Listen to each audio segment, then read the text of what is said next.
Hello dear students, we are dealing with the topic polynomials, grade 10.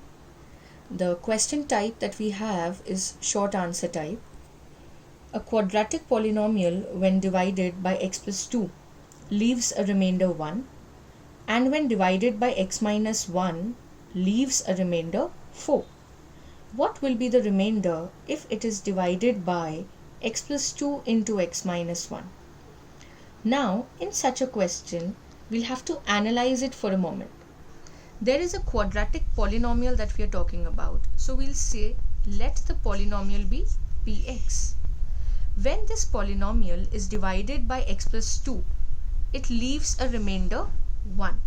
That means the 0 of x plus 2, this polynomial, is p of minus 2.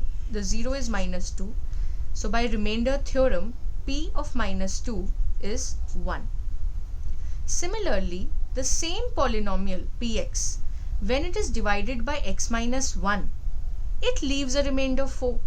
So let us apply remainder theorem in this polynomial again. The 0 of x minus 1 is 1. And the remainder that we obtain is 4.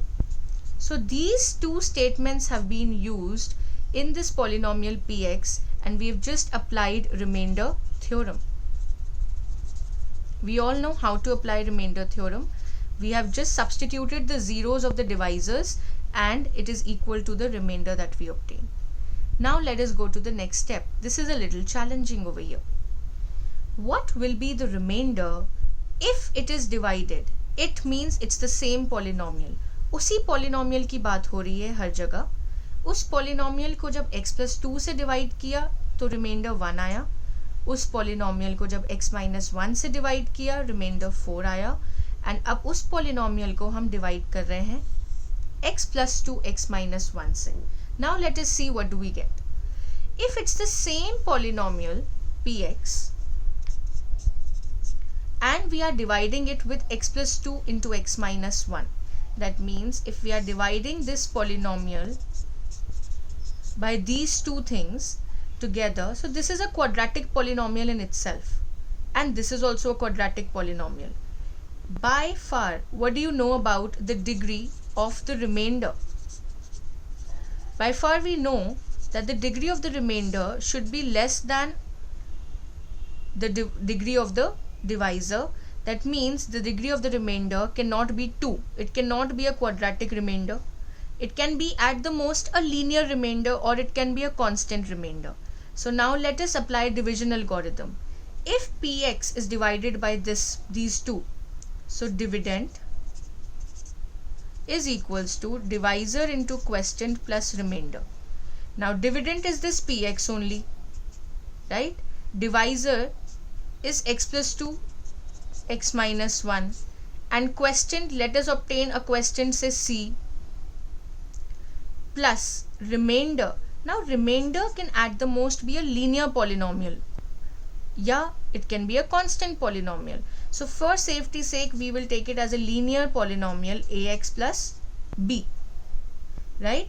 Now, this is the division algorithm that we have applied here. Let us now use the things that we knew earlier, that p of minus 2 was 1 and p of 1 was 4. Again, the zeros of these polynomials are again minus 2 and 1 only. If you will apply, let us apply minus 2.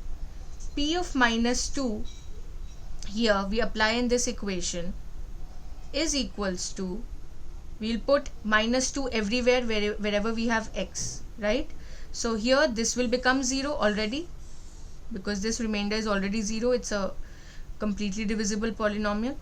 Put minus 2 over here. So minus 2a plus b. And this p of minus 2 is given as 1. So this is one equation that we have got. Let us now put p of 1, which is 4. Put 1 in this division algorithm. Here this term will become 0. Put 1 over here, you will get a plus b. So a plus b is equals to 4. Where did this 4 come from? From the data that we have already obtained. Okay. Now, here we have two simultaneous equations in two variables. On solving both of them, which you already know, we can solve them by elimination or substitution. You will get a as 1 and b as 3. So what is the remainder? The remainder was ax plus b. So we can say that the remainder is x plus 3. This is the final answer. Thank you.